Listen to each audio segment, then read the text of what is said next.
de force et de confiance, et que cette vague du succès sur laquelle elle est en ce moment s'est vue en Géorgie, parce qu'elle était confiante, elle était conquérante, elle est fluide dans son jeu, et ça s'est ressenti tout de suite dès le départ en Géorgie. Alors que l'Italie a eu du mal à redescendre sur terre à l'issue de la victoire en Coupe du Monde, une défaite dans un match amical 2-0 contre la Croatie, et puis ce match nul dans les premières rencontres éliminatoires de l'Euro, match nul à Naples contre la Lituanie, 1 but partout.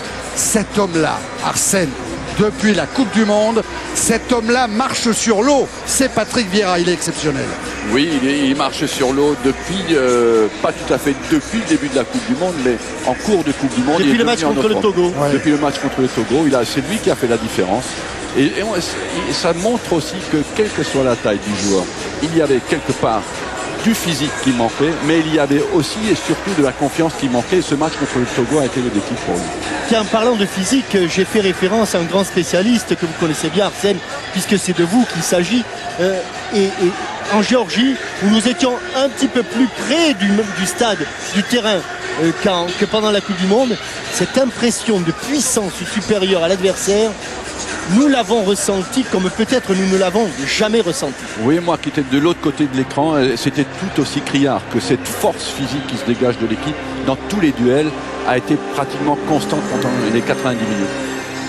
Jean-Michel, Arsène, le Stade de France à Saint-Denis va accueillir les champions du monde de football. Honneur à eux, l'Italie et les vice-champions du monde de football. L'équipe de France derrière un trio d'arbitres allemands emmené par monsieur Herbert Fandel. Moment toujours particulier que cette entrée dans l'arène du Stade de France. Allez, c'est parti.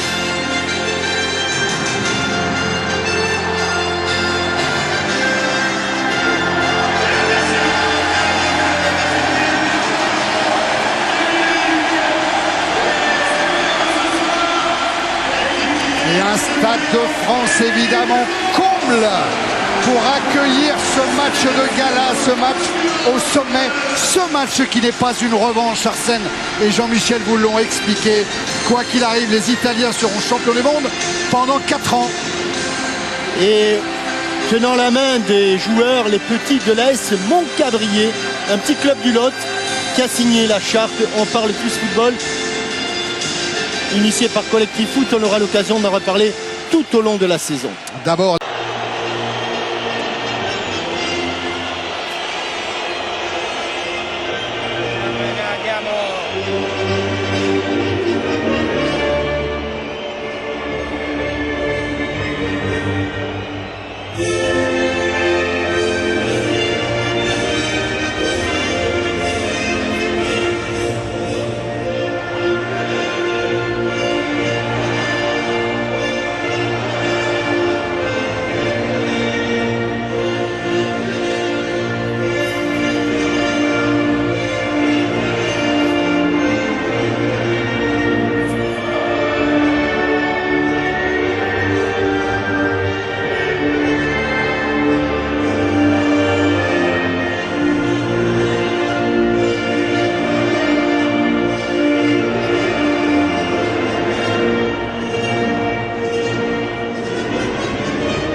très bel hymne respecté par le public du Stade de France et toute la détermination de Gennaro Gattuso. Vous l'avez entendu dire Andiamo au début de l'hymne et ce cri poussé à la fin. Les Italiens sont eux aussi motivés. La Marseillaise.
cette Marseillaise. Mais aujourd'hui, la page est tournée, Zinedine est à la retraite. Et c'est cette équipe de France-là qui va devoir se qualifier pour la phase finale de l'Euro 2008 qui aura lieu en Suisse et en Autriche. Composition de l'équipe de France. Avec une surprise, une petite surprise, puisque on s'attendait à ce que les 11 titulaires de départ de la Géorgie soient reconduits. Eh bien non, Franck Ribéry glisse au milieu de terrain. Sidney Govou est titularisé à droite. On retrouve Larsen, une composition d'équipe ou un système de jeu qui avait été mis en place par Raymond Domenech lors de la finale. Rigoureusement identique dans l'occupation du terrain. Du côté de l'Italie, on vous l'a dit, pas de Del Piero, pas de Camoranesi, pas de Luca Toni, pas de Francesco Totti, des nouveaux joueurs. Materazzi. Pas de Materazzi, mais ça on le sait, on connaît la raison. Et une question, Cassano, le joueur du Real Madrid, talentueux, va-t-il jouer dans le couloir comme il a joué contre la Lituanie, ou va-t-il venir épauler Gilardino qui succède à la pointe de l'attaque à Pippo Inzaghi? Oui. Millions de billets déjà vendus. Tous les stades seront pleins pour cette Coupe du Monde de rugby. Le coup d'envoi a été donné par l'équipe d'Italie. Et un premier ballon dans les pieds de Gianluca Zambrotta. Tous les Italiens qui portent un brassard noir. Hein, Zambrotta qui n'avait pas disputé le match contre la Lituanie. Non. Qui avait été un petit peu mis au repos, alors que là c'est Cassano qui a perdu le ballon. Ça profite à Thierry Henry avec la montée d'Abidal. Le centre d'Abidal. Buffon est à bout et corner. Et il y a eu une petite mésentente. Corner concédé par Grosso.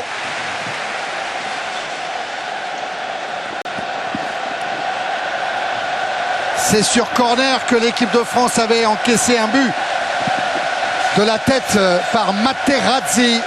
Là, Lilian Thuram est monté. Bien frappé, bien frappé. Ouais, Buffon des 2 points. Récupération Thierry Henry. Décalage pour Makelele. Galas maintenant, le centre de Galas. La volée, la volée. Deuxième poteau. La volée. La volée. Ah, la volée. Dès le début de ce France-Italie, Govou permet aux Bleus de mener un but à 0. Quel début! Eh oui, il a tenté le plus difficile, et dans les petits espaces, dans un espace réduit, quand on réussit le plus difficile, c'est souvent décisif. Arsène, superbe reprise de volée, un bon centre au second poteau, et surtout, alors que William Gallas n'avait pas quitté le poste d'attaquant, il se penche bien, il prépare bien son geste et il domine son ballon. La balle est assez haute, il a le temps de bien préparer son geste, comme vous le dites. Il y a un beau centre de Gallas au départ. La question qu'on peut se poser, est-ce que Gallas était hors-jeu ou pas? Parce que la défense italienne a essayé de le mettre hors-jeu. C'est une faute de demi-innocent. Et l'homme des coups de pied arrêtés en Italie, c'est évidemment Pirlo. Oh, un bon ballon pour Zambrotta, bien seul, qui a pris l'intérieur, qui frappe. C'est au-dessus. Le voilà, ce numéro 21, le joueur de l'AC Milan. Gilardino qui part en position de hors-jeu. Ah, il l'a joué directement, Pirlo, sans inquiétude. Les coups de pied de coin, mais Franck Ribéry. Le grand Vieira est au deuxième poteau, ça joue premier poteau. C'était sur Govou, à nouveau Ribéry. Oh là là là là, s'il y en a un qui anticipe un tout petit peu sur les 3 Français qui étaient alignés, il y avait Thierry Henry, oui, il y avait Patrick Vieira et Gallas derrière. Tiens, Vieira, second poteau. Thierry Henry, ça va faire boum, non, un contrôle. L'extérieur, le centre en retrait. Ouais, c'est pas mal joué. Mais le second poteau, sur le but. L'arbitre qui décide maintenant, le nouveau règlement, on ne doit plus sortir la balle. Sagnol avec Ribéry. Sagnol, Makelele. Va se retourner. Il va... Oh là là là là là là. Thierry Henry. Oh, un but. Oh là là là là là là. 37e but de Thierry Henry en équipe de France. Et bien voilà les grands joueurs. C'est quand il y a des matchs tendus, des matchs serrés. Mais quel missile de Malouda! Quelle frappe exceptionnelle de Florent Malouda! Coup de pied. Oh, quel but! Quel but! Et dans un trou de souris. Mais ici, Florent Malouda qui se retourne. Une frappe exceptionnelle, un ballon qui flotte un petit peu. Et là, dans un angle impossible. Et je crois que c'est les défenseurs qui... quand même. Mais là, celle-là, elle n'est pas détournée. Celle-là, elle flotte un peu. Et là, c'est Cannavaro qui, avec le talon, rabat le ballon au sol. Et le rebond trompe Gianluigi Buffon. Quel début de match! Oh, quel début de match! Oui, j'ai l'impression qu'il peut y en avoir d'autres parce que les Italiens se regroupent très bas sans marquer. Les Français, on a vu Malouda. Buteur 2 fois avec Lyon, il tente, il ose, il marque. N'oublions pas quand même qu'il avait fait les matchs de préparation où il avait été très bon avec l'équipe de France. Et après, il a eu un petit coup d'arrêt, mais il avait été très bon. Non, quand je dis transformation, c'est que c'est un Florent Malouda qui est attiré par le but. Ah oui, il devient buteur. Qui devient buteur. Hein. Avec ses qualités de vitesse, de dribble et de frappe, c'était peut-être anormal qu'il n'en marque pas davantage. Pirlo au coup franc pour l'Italie. Ça, c'est toujours dangereux. On avait été en difficulté contre cette équipe italienne sur les coups de pied arrêtés. Avec des joueurs qui sont au départ en position de hors-jeu.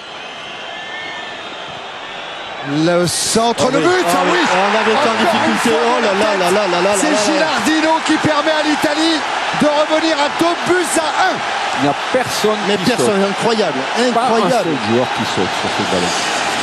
Incroyable. Même si la frappe de Pirlo est millimétrée, en tout cas.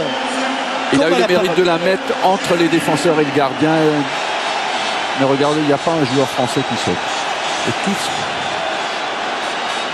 Ouais, il a Govou dans son dos, mais effectivement, personne pour batailler dans les airs face à Gilardino qui exécute tranquillement Grégory Coupé. Et ça fait vraiment pester Raymond Domenech qui s'est retourné vers son banc et qui dit à chaque fois c'est pareil. Eh oui, parce qu'il l'avait pris pour Gattuso. Semioli. Gattuso. La déviation, jeu.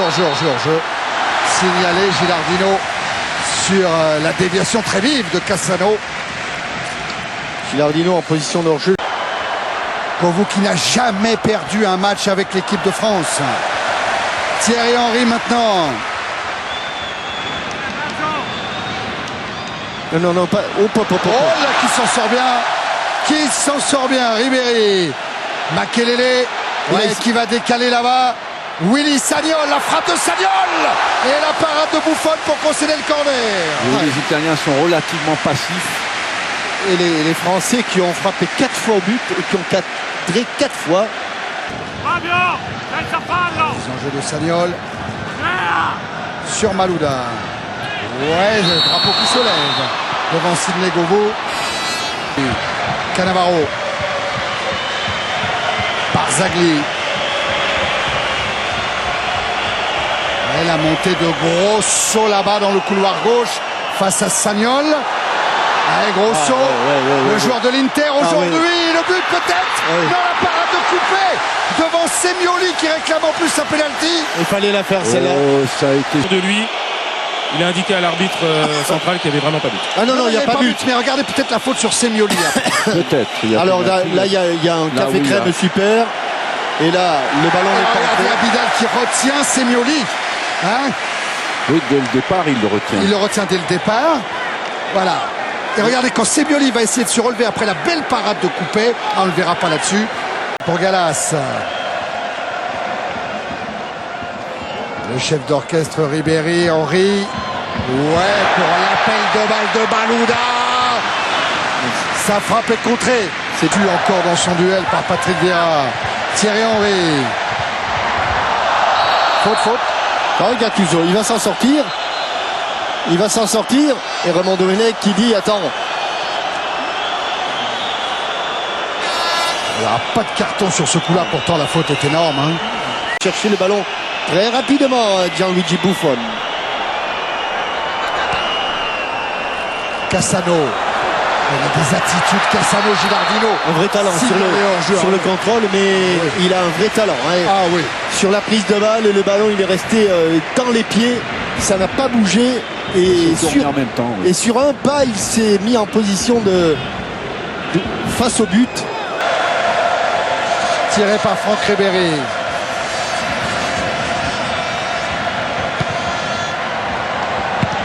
Et Barzagli préfère mettre en corner. Il faut dire que derrière lui, il y avait William Gallas. Hein. Et pendant ce temps-là, il y avait un super assaut de judo entre Cannavaro et Patrick Vieira. Les deux équipes font les mêmes erreurs sur les coups de pied arrêtés, sont toutes trop attirées vers l'avant, vers le ballon. On voit que... Donadoni a tranché.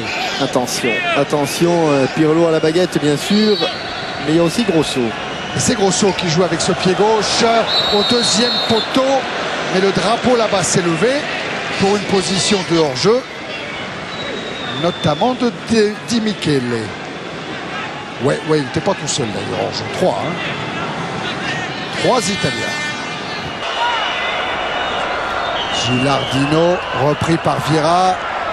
Makelele doit se battre aussi, doit s'employer. Là-dessus, il est imbattable. Maloula avec Henry. Dédoublement de Ribéry, il est servi Ribéry. À nouveau Thierry Henry. Makelele. Il l'a senti, Willy Sagnol pour venir aider. Le centre de Sagnol, la tête. Govou. Il est Sur KO. le centre de Sagnol. Sidney Govou permet à l'équipe de France de mener 3-2. Ah, il a pris un KO, il a pris un coup de tête. Ils sont KO, et Cannavaro et Govou. Mais pendant ce temps-là, le ballon est au fond des filets de Gianluigi Buffon. Un but de puncher pour Sidney Govou. Oh, il l'a pris. Sur le centre de Sagnol. Très bonne orientation du jeu. Et là, tête piquée, tête smatchée. Quand vous parlez de la qualité des centres de Sagnol, Arsène, Fabuleux. juste ce qu'il fallait pour Sidney Govou. Hein.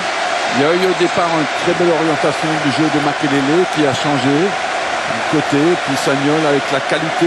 Lui, Camille, il n'avait pas pu aller jusqu'au bout de la finale, blessé.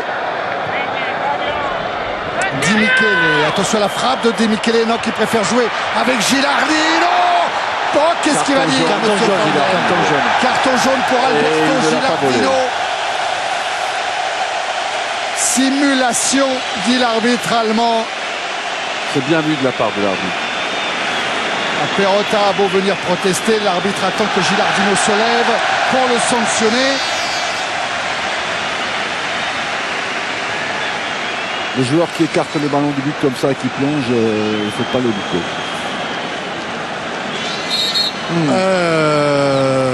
Arsène, Regardez bien. Il n'y a pas pénalty. il n'y a pas pénalty. Ah, mais il n'y a pas grand-chose. Hein. Non, parce qu'il enlève la main, Coupé. Hein. Coupé, il enlève la main, c'est lui qui provoque, qui ramène ses deux pieds. Non, c'est Et avec il fait peur. Il fait peur, Bilal. Il fait peur. Oui, Pirlo n'est pas allé au contact. Oh, c'est un bon ballon, ça peut aller. Lève la tête, Franck. Lève la tête. Surface de réparation. Lève la tête. De Buffon, ballon mis en retrait pour Thierry Henry. Le décalage pour Govou. La trick. Oh, il l'a touché. Buffon, il la touche. Il la touche. Enfin, c'était bien joué. Ah non, il la touche, monsieur l'arbitre. Oh, il la touche, cette balle. C'était bien joué, terminé collectivement. Ah oui, ça, il la touche. Alors qu'il n'y aura pas de corner, il y aura sortie de but. Il la touche. Mais bien sûr qu'il la touche. Oh, il la... Là, Ou alors c'est le rebond. Ici, on va voir. On va retrouver Pirlo pour tirer le corner. Ça arrive devant Coupé qui sort ce ballon des points. Maloula. Loin devant. Ouais, mais Ribéry va vite. Ribéry va très vite. Et Ribéry va vite. Oh, la bonne défense de Barzagli pour Buffon. Très dur pour les Italiens en ce moment. Ouais, obligé de courir après le ballon. Thuram. Vieira. Oh, il s'en sort bien. Face à Perrotta notamment. Ribéry, servi par Makelele. Thierry Henry. Il peut encore accélérer s'il peut venir intérieur. Allez, Ribéry. Allez, Franck. De la frappe de Franck Ribéry qui passe pas très Ah, mais loin. c'est dur, les jambes sont lourdes, l'espace est réduit pour frapper. Mais on n'est pas loin. Exercice favori, dans sa position favorite. Allez, du monde, des bleus, de la tête et... On regarde le ballon. Allez, Florent. Tous les Bleus sont revenus en défense devant Grégory Coupé sur ce coup franc d'Andrea Pirlo. Et Coupé des 2 points qui sort le ballon du but pour concéder le corner. Chaque coup de pied arrêté est un vrai danger. Alors, c'est Cannavaro ouais. qui... Je rappelle que 2 équipes sont qualifiées par groupe. Donc les 2 premières du groupe B seront qualifiées pour la phase finale de la Coupe du Monde. Attention à Inzaghi, la frappe de Gilardino. Mais malgré tout, il faut dire qu'on a une bonne équipe d'Italie. Oui. Avec un bon Pirlo qui ne se trompe pas souvent dans ses choix. Avec un excellent Pirlo, oui. Vraiment, il y a très peu de déchets dans son équipe. Et quand on le regarde, c'est vraiment la plaque tournante. Eh oui, c'est vrai. Donc la 80e minute, en fait, il fallait attendre la 84e. Pirlo avec ce ballon pour Di Michele au-dessus de Coupé. Est-ce qu'il a concédé le corner? Non. Le ballon est resté dans l'aire de jeu. Le corps va... Avec Henry, Abidal, Makelele. Les secondes qui tournent. Sagnol. Et c'est fini. La France bat l'Italie. 3-1. La France en tête du groupe B des éliminatoires de l'Euro 2008 à égalité de points avec l'Écosse. Prochain match des Bleus, ce sera justement le 7 octobre à Glasgow contre l'Écosse. Les grosses perfs des Bleus, Arsène Jean. 6 points en 2 matchs, donc un match à l'extérieur en Géorgie, une réception du champion du monde. C'est vrai que là, l'équipe de France, au moins, a marqué les esprits, Arsène. Oui, elle est en train d'essayer de gagner le droit, de gagner la prochaine compétition des championnats d'Europe et d'entrée de jeu. Elle se place comme un des prétendants. Et le style a été convaincant, l'efficacité est là, la fluidité du jeu, les enchaînements sont là. Et l'apparition de jeunes joueurs qui semblent pouvoir prendre le relais est très prometteuse. Voilà, confirmation avec le classement que je vous donnais tout à l'heure. Vous avez vu l'accolade entre Buffon et Thuram, 2 hommes qui s'apprécient beaucoup, qui ont joué ensemble à Parme et à la Juventus de Turin. Et Buffon qui va saluer tous les autres joueurs français avec son nouveau coéquipier Jean-Alain Boumsong qui va retrouver à Turin pour une saison de Série B pour les maillots. Il faudra attendre un petit peu. Et Michael Landreau comme un gosse devant Gianluigi Buffon. Mais c'est bien. Mission accomplie pour le capitaine Patrick Vieira. Pour les Bleus de Franck Ribéry. Bravo. Ah oui, bravo. On savait que le mois de septembre était souvent favorable à l'équipe de France. Et là, c'est une grosse performance et un entrée en matière idéale. Parce que Raymond Domenech va certainement le redire tout à l'heure à David, la fin des éliminatoires de l'Euro sera plus problématique pour l'équipe de France. Il faudra notamment terminer un dernier match en Ukraine. Quart de finaliste de la Coupe du Monde. C'est pas rien, c'est pas facile. Les points sont pris, c'est bien parti, ça fait du bien.